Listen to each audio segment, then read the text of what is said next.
ಮುಂಬೈ ಮಹಾನಗರದಲ್ಲಿ ಜನರ ದೈನಂದಿನ ಬದುಕಿನ ಭಾಗವಾಗಿದ್ದ ಡಬಲ್ ಡೆಕ್ಕರ್ ಬಸ್ ನಿನ್ನೆ ಪುತ್ತೂರಿನಲ್ಲಿ ಕಾಣಿಸಿಕೊಂಡಿದೆ.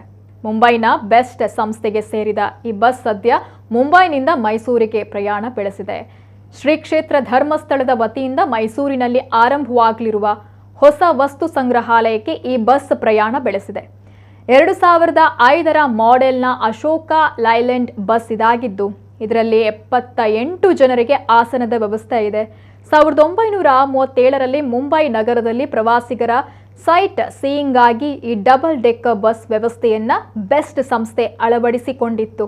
ಸರ್ಕಾರದ ಆದೇಶದಂತೆ ಹಳೆ ಬಸ್ಗಳ ಬಳಕೆ ಸ್ಥಗಿತ ಮಾಡಿದೆಯಾದರೂ ಸದ್ಯ ಹೊಸ ಮಾದರಿಯ ಎಸಿ ಹಾಗೂ ಓಪನ್ ಇರುವಂತಹ ಬಸ್ ವ್ಯವಸ್ಥೆಯನ್ನ ಜನರಿಗೆ ನೀಡಲಾಗಿದೆ. ಅಕ್ಟೋಬರ್ ತಿಂಗಳಿನಿಂದ ಸರ್ಕಾರದ ಆದೇಶದಂತೆ 15 ವರ್ಷಗಳಿಗಿಂತ ಹಳೆಯದಾದ ಬಸ್ಗಳನ್ನು ಸೇವೆಯಿಂದ ಹಿಂಪಡೆಯಲಾಗಿತ್ತು. ಹೊಸ ಮಾದರಿಯ ಬಸ್ಗಳು ಬಂದಿದ್ರೂ ಜನರು ಹಳೆ ಮಾದರಿಯ ಈ ಡಬಲ್ ಡೆಕ್ಕರ್ ಬಸ್ಗಳನ್ನು ಇನ್ನೂ ಮರ್ತಿಲ್ಲ. ಮುಂಬೈನಲ್ಲಿ ಸಂಚರಿಸ್ತಾ ಇದ್ದ ಬಹುತೇಕ ಹಳೆ ಬಸ್ಗಳು ಈಗ ವಸ್ತು ಸಂಗ್ರಹಾಲಯ ಸೇರ್ತಾ ಇದ್ದು ಅದರಲ್ಲಿ ಒಂದು ಬಸ್ ಮೈಸೂರಿನಲ್ಲಿ ನಿರ್ಮಾಣವಾಗಲಿರುವ ವಸ್ತು ಪ್ರದರ್ಶನಕ್ಕೆ ಸೇರಲಿದೆ. ಈ ಬಸ್ ಪುತ್ತೂರು ಹಾದು ಹೋಗ್ತಾ ಇದ್ದಂತೆ ಸಾಕಷ್ಟು ಜನರು ಬಸ್ ಏರಿ ಫೋಟೋ ಕ್ಲಿಕ್ ಮಾಡಿಸಿಕೊಂಡಿದ್ದಾರೆ.